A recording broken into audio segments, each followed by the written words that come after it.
So today you've seen a little bit about what all the parties are dealing with at the inquiry, with the Government of Canada constantly dumping tons of documents on all the parties last minute, and the Commission is letting it happen. So that goes to two things: is the integrity of the process. If federal government witnesses have already been on the stand and they've given evidence, and then documents are coming later, how is that a fair process? And the other thing with fairness and integrity of the process is we don't have a chance to ask those people. You don't have a chance to prep. You didn't have a chance to ask those questions. So how is that fair to the parties? And does that affect the integrity of the Commission? The Commission Council doesn't seem to have an issue with it because they are allowing it to happen. They haven't said anything about it publicly or to all the parties.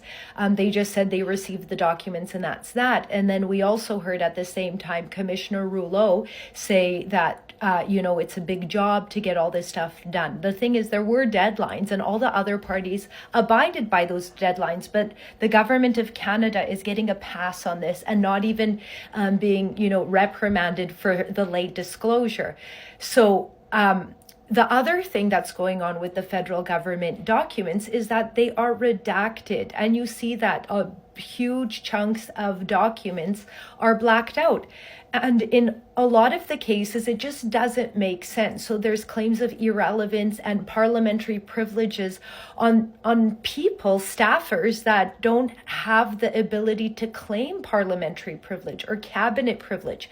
And so we called out a few of those documents. And finally today, after a bit of a kerfuffle to get, the motion heard, was that decision was made and parliamentary privilege was waived on those documents. But there's hundreds of documents that have that on there. And are they all legit or not? Well, we can't go through one by one. That's all we'd be doing every day of this inquiry. And then we have to cross-examine.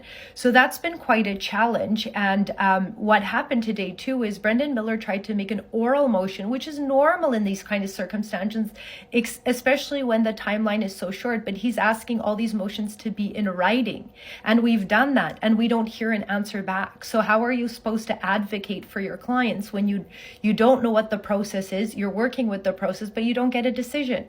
Last thing too, weird going on with Marco, because Marco is making a big deal about the flags, the hateful, hurtful flags that were in the crowd and hateful, harmful people in the crowd. But then when he was asked about it, apparently he knew nothing about it today. Come on.